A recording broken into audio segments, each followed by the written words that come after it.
Mes amis, il y a des histoires politiques qui se racontent publiquement. Et puis, il y a celles qui se murmurent dans les couloirs du pouvoir. Des histoires que l'on ne voit jamais dans les communiqués officiels.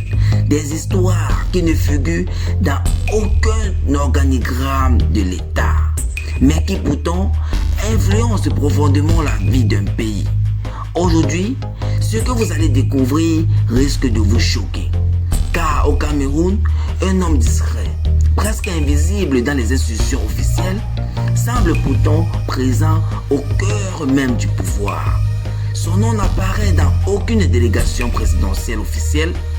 Il n'est ni ministre, ni conseiller officiel, ni diplomate, et pourtant, il apparaît régulièrement aux côtés du président Paul Biya lors de ses déplacements stratégiques à l'étranger. Qui est réellement cet homme? Pourquoi se trouve-t-il au cœur des discussions économiques les plus sensibles?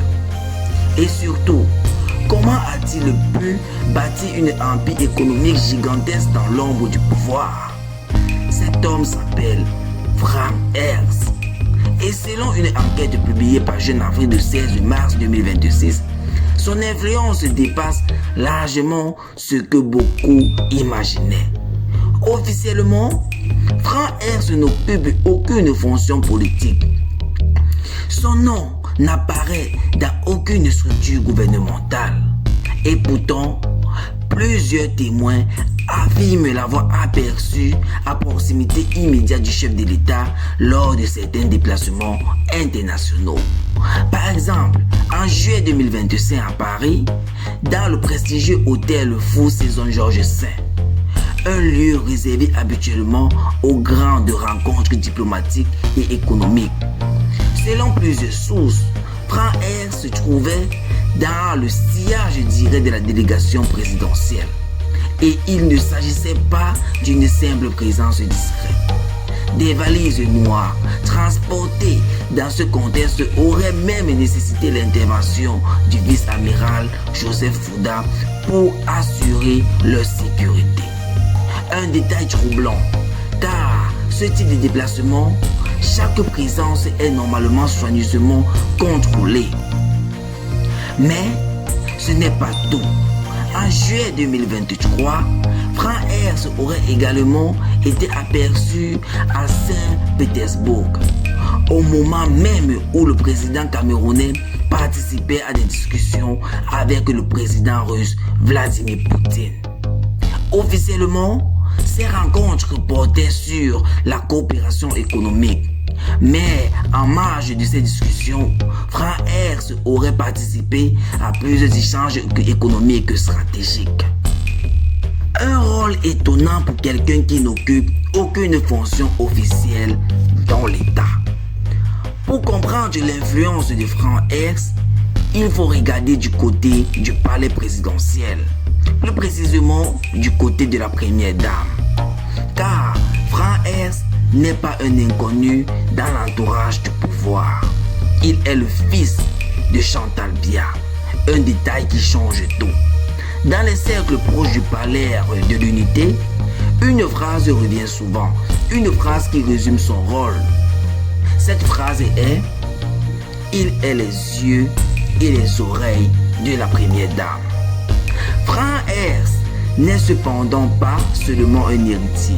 Son parcours académique montre une préparation très stratégique. Il étudie le commerce international à Paris, puis obtient un MBA en logistique et gestion des chaînes d'approvisionnement, notamment au sein d'établissements comme American Business School of Paris, Omnes Education et Institut supérieur du commerce de Paris. Un parcours qui lui ouvre les portes de grandes entreprises. Ses premières expériences professionnelles le conduisent de Total Energy, puis à la Société nationale des hydrocarbures, des institutions clés dans l'économie camerounaise. Dans ces milieux, trois éléments sont essentiels: le réseau, la discrétion et l'accès au cercle d'influence. C'est ainsi qu'en 2011, Après le décès de son père, Louis Herse, Franck Herse fonde sa propre entreprise. Une entreprise de logistique internationale appelée H-Loc. Officiellement, l'entreprise se spécialise dans le transport et la gestion des marchandises. Mais, selon plusieurs observateurs, son carnet de commandes est loin d'être ordinaire. L'enquête révèle un détail particulièrement troublant. Les entreprises liées à Franck Herse apparaissent dans plusieurs grands projets économiques du pays. Par exemple, la Coupe d'Afrique des Nations 2022, le barrage hydroélectrique de Nachtigal, le port à eau profonde de Kribi et même certaines activités liées au port de Douala. Dans ce dernier, une parcelle de plusieurs milliers de mètres carrés lui aurait été attribuée pour le stockage de marchandises. Franck Herse siège également au conseil d'administration de Tradex, une position stratégique dans le secteur énergétique.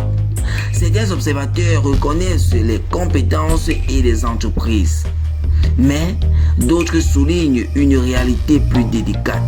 Selon eux, la capacité de ces sociétés à obtenir certains marchés serait liée à ses relations au sommet de l'État. Un autre épisode intrigue particulièrement. En 2022, le domicile de Franck Herse situé dans le quartier Bastos aurait été victime d'un cambriolage spectaculaire.